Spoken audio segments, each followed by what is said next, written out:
Welcome to Python class. और आज हम बात कर रहे हैं दोबारा मॉड्यूल्स के बारे में। लास्ट क्लास में हमने मॉड्यूल्स डिफ़ाइन करने, कैसे मॉड्यूल्स को इंपोर्ट करना है वो सीखा था। बट उस टाइम पे मैं कह रही थी, बार बार मेन वर्ड यूज़ कर रही थी कि हम मेन प्रोग्राम बनाते हैं जहाँ वो सारे इंपोर्ट करते हैं। What is that mean, main का मतलब क्या है वो आज डिस्कस करेंगे। सपोज़ हमने ये प्रोग्राम जो ऑलरेडी बनाया था उस क्लास में भी, जिसमें हमने एरिया निकाला था और एरिया हमने यहाँ रिटर्न किया था। I am just giving the print area कर रही हूँ मैं, और फिर एरिया ऑफ रेक्टेंगल किया था जो मैं यहाँ पर प्रिंट कर रही हूँ डायरेक्ट। ठीक है, फिर ये दोनों डेफ फंक्शन मैं एक मेन फंक्शन में ले लेती हूँ, मेन फंक्शन के अंदर ले लेती हूँ, जहाँ मैं ऐसे दोनों फंक्शन को कॉल करती हूँ, फिर इस मेन फंक्शन को दोबारा कॉल करती हूँ। ये बनाना ज़रूरी क्यों है? क्योंकि जब बड़े बड़े प्रोजेक्ट्स बनते हैं तब सभी फंक्शन जो एक ही प्रोग्राम के अंदर होते हैं उनके लिए भी आप इंडिविजुअली अलग अलग मेन फंक्शन को बना सकते हो। तो अभी तो हमारे फंक्शन दो ही हैं, तो उनके लिए मैंने एक मेन फंक्शन बना दिया। बट ये भी एक कीवर्ड नहीं है, ये हमारा यूज़र डिफाइंड फंक्शन है, तो जिसे आप दोबारा कॉल करोगे। राइट, अब इसमें क्या पार्ट आता है कि अगर it is not a module, अभी मॉड्यूल नहीं है बिकॉज अभी हमने इसे एक प्रोग्राम बनाया है .py के नाम से, a.py, जो लास्ट वीडियो में डिस्कस किया था हम लोगों ने एरिया का, और इसे मैं रन कर रही हूँ, आउटपुट शो कर रही हूँ। एक और चेंज किया है इसमें मैंने कि जैसे लास्ट में वीडियो में py मैंने यूज़ किया था, for py we have to import the math predefined function module है, उसे इंपोर्ट करना पड़ेगा। और इनबिल्ट जो हमारे मॉड्यूल्स होते हैं इनके बारे में हम नेक्स्ट वीडियो में डिस्कस करेंगे। तो अभी तो सिर्फ मैं कीवर्ड कांस्टेंट वर्ड जो होता है, जिस पाई की वैल्यू जो होती है वो हम इंपोर्ट करा रही हूँ, तो that's why we are using here pi. और second thing, we are using a name. मैं एक वर्ड लिख रही हूँ यहाँ पर, नेम विद डबल अंडरस्कोर। तो इस नेम का क्या मोटिव है यहाँ? इस नेम के मोटिव से ये पता चलता है, when we give the output, आपका आउटपुट आएगा तो आउटपुट शो करेगा कि जो ये प्रोग्राम है, if that program is a main program और नॉट। अगर ये मेन प्रोग्राम है तो आपके इस आउटपुट के बाद ये मेन लिखा आएगा। Let's see the output. Output देखते हैं कि इसका आउटपुट क्या आ रहा है। हमारा आउटपुट जैसे आ रहा है कि सपोज हमने यहाँ पर फर्स्ट कॉल किया एरिया कॉल किया, तो आउटपुट क्या है? एरिया आएगा P pi into 3.14 into 4 into 4, it is something like 12.45, कुछ इस तरह से एरिया आएगा। इक्वल टू साइन नहीं आएगा यहाँ पर, area is 12.45। And now I am writing here name right किया, इसका मतलब यहाँ पर आपका फंक्शन मेन के नाम से आ जाएगा। यहाँ पर ये बताने के लिए this is your main program. And area of rectangle अगर आप यहाँ कॉल करते हो तो आपका सिंपल यहाँ पर मैंने एरिया लिखा हुआ आ रहा है, area, and result is 20। Like this output आपका आएगा। तो नेम कीवर्ड यूज़ करने का मोटिव ये है कि ये बताने का कि जब आप ये प्रोग्राम रन करते हो, you are running the main program, आप मेन प्रोग्राम रन कर रहे हो। It is not a module, ये मॉड्यूल नहीं है, ये मेन प्रोग्राम है।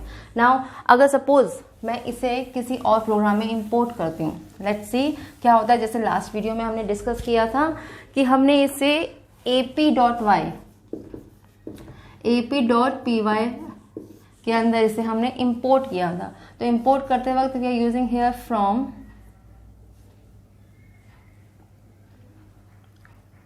आप अगर यहाँ पर प्रोग्राम का आपका उसका नाम है ए, फ्रॉम ए इंपोर्ट करना चाहते हैं पर्टिकुलर एक फंक्शन, किसी एक फंक्शन को इंपोर्ट करना चाहते हैं, आप सिर्फ इसमें इंपोर्ट करें area see, right. Then make a function, def के नाम से मैं एक फंक्शन 1 बना देती हूँ।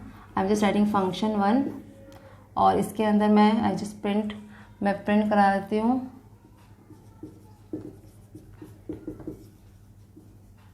Function 1, right. अगेन मैं एक और प्रोग्राम बनाती हूँ डेफ के नाम से फंक्शन 2, जिसमें मैं एरिया को कॉल कर लेती हूँ, right, and giving some value, कुछ वैल्यू दे देती हूँ यहाँ पर। एंड फिर से एक मेन प्रोग्राम बनाती हूँ डेफ मेन से, जिसको मुझे इसे कॉल करना होगा, और इसमें दोनों फंक्शन कॉल करती हूँ। f1 को कॉल कर लिया, f2 को कॉल कर लिया, एंड मेन को हमने दोबारा कॉल कर लिया, राइट। अब आप देखो कि जब इंपोर्ट हो रहा है, आपकी फाइल इंपोर्ट हो रही है, then it become a module, ये मॉड्यूल बन जाती है। It's now not a main function, main आपका प्रोग्राम नहीं है। अब मेन प्रोग्राम क्या है यहाँ, क्योंकि यहाँ पर आपने उस फाइल को इंपोर्ट किया है। इंपोर्ट करते वक्त अब आपके लिए फाइनली रिजल्ट क्या आना चाहिए? आपके अकॉर्डिंग आना चाहिए। सपोज मैंने कहा है मेन प्रोग्राम कॉल करूँगी, F1 F2 की जो भी आउटपुट है वो आनी चाहिए यहाँ पर आउटपुट के फॉर्म में। प्रोग्राम तो क्लियर है आपको, आपने 2 फंक्शन बनाए हैं, मेन में आपने कॉलिंग की है, जस्ट आपने इंपोर्ट किया है। तो F1 के टाइम पे आउटपुट आ रहा है आपका फंक्शन 1, F2 के टाइम पे आप कॉल कर रहे हो एरिया C को और आपका आउटपुट आ रहा है एरिया 7 लिया है तो मे बी 1.27 समथिंग कुछ ऐसा रिजल्ट आएगा। नेम, अब यहाँ पर नेम जब हमने पिछला आउटपुट किया था तो नेम की जगह मेन आया था, बट अब ये मेन प्रोग्राम नहीं रहा, ये अब मॉड्यूल बन गया है। तो ये जिस फंक्शन का नाम लिखा था वो मेंशन करते हुए आएगा कि ये कहाँ से इंपोर्ट हो रहा है, ए मॉड्यूल से इंपोर्ट हो रहा है ना। उसके बाद आउटपुट फंक्शन 2 आएगा, फंक्शन 2 में ये आ गया है आपका आउटपुट, दैट्स इट। अब आपके अकॉर्डिंग तो आउटपुट सिर्फ यही आना चाहिए, लेकिन जब आप कॉल करते हो इसे तब आउटपुट ये नहीं आता। इसके बाद मेन के सारे फंक्शन के अंदर जो भी वैल्यू आती है इन्हें भी वो दोबारा कॉल करता है, राइट, लाइक दिस। जैसे मैंने यहाँ लिखा हुआ है 4 लिखा हुआ है, तो जो पुराने आउटपुट थे वो भी आ जाएंगे।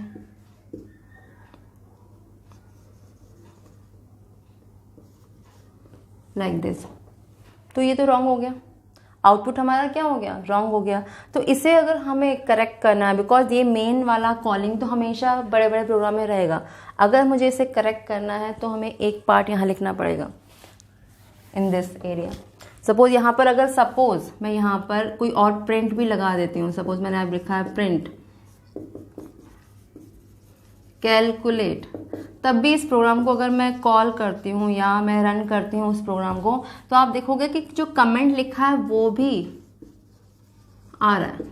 इट मीन्स उसके प्रोग्राम तो रन हो रहे हैं, इसके अलावा इसके भी जो मेन के प्रोग्राम है वो भी रन हो रहे हैं। तो उसे अवॉइड करने के लिए हम क्या कर रहे हैं, आई जस्ट राइटिंग 1 लाइन, यहाँ एक लाइन लिखूंगी इफ